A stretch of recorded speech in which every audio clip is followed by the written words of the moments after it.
sejak kasus penghilangan orang ini ada yang dihukum. Pertama dari Special Force ya, dari Kopassus. Ada 11 orang Kopassus untuk apa yang disebut tim mawar penculikan terhadap 11 orang, 9 orang. Tapi sebetulnya ini hanya scapegoat ya, ini kambing hitam karena mereka hanya pelaku operator di bawah, bukan pengambil decision untuk melakukan penculikan. Dan lagi mereka ini dilindungi untuk tidak bertanggung jawab terhadap mereka yang sampai saat ini masih hilang, padahal bagian dari operasi penculikan yang sama. Jadi mereka hanya dihukum karena menahan orang yang awalnya diculik kemudian sudah dilepaskan, ada 9 orang. Itu prosesnya.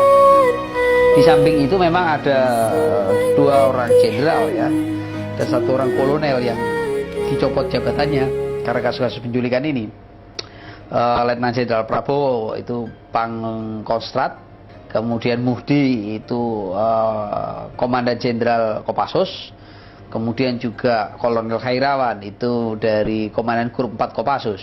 Tapi mereka hanya, kalau Prabowo hanya dicopot jabatan dan dipensiun percepat, sementara yang 2 ini hanya dicopot jabatan tanpa prosesi hukum. Itu yang terjadi. Dan jadi boleh dikata dalam kasus penculikan ini, substansi pelaku itu belum terjangkau. Motif penculikan masih dilihat sebagai individu-individu, bukan bagaimana rezim ini mempertahankan kekuasaan. Jadi kalaupun ada orang dihukum, tapi sebenarnya ini bukan satu proses hukuman yang benar. Cuman ini karena tekanan begitu besar dari masyarakat sehingga harus diakomodasi sebatas yang mungkin oleh militer dianggap aman bagi dirinya.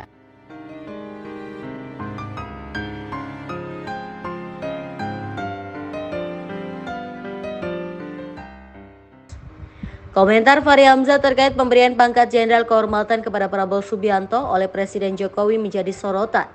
Fahri Hamzah menyerukan kepada publik untuk menghentikan asumsi bahwa Prabowo dipecat dari ABRI saat ini disebut TNI. Menurut Fahri Hamzah, Presiden Jokowi telah membaca situasi yang sebenarnya bahwa Prabowo berhenti secara terhormat dari TNI.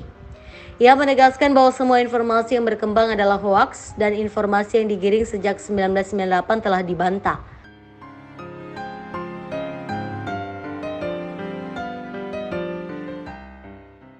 Fahri Hamzah mengatakan pemberian pangkat Jenderal Kehormatan kepada Prabowo merupakan langkah yang perlu dipahami secara mendalam. Baginya, hal tersebut tidak semata-mata hanya sekedar memberikan gelar, tetapi lebih dari itu.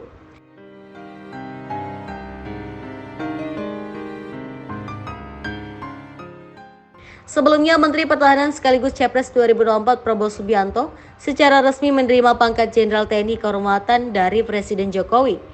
Penganugerahan pangkat ini dilakukan dalam rapat pimpinan TNI Polri di Mabes TNI Cilangkap, Jakarta, Rabu 28 Februari 2024. Presiden Jokowi menyampaikan bahwa pemberian pangkat ini merupakan bentuk penghargaan dan peneguhan atas dedikasi Prabowo dalam berbakti kepada rakyat, bangsa, dan negara. Dalam momen yang penuh simbolis, Jokowi langsung menyematkan bintang 4 ke kedua bahu Prabowo yang kemudian diikuti dengan saling jabat tangan antara keduanya. Untuk diketahui, pemberian pangkat Jenderal TNI Kehormatan kepada Prabowo didasari oleh keputusan Presiden atau Kepres nomor 13/TNI tahun 2024 tanggal 21 Februari 2024 tentang penganugerahan pangkat secara istimewa berupa Jenderal TNI Kehormatan.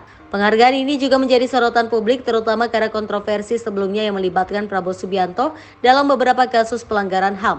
Namun Presiden Jokowi menegaskan bahwa pemberian pangkat ini adalah bentuk apresiasi terhadap pengabdian Prabowo dalam menjaga keutuhan dan kedaulatan negara.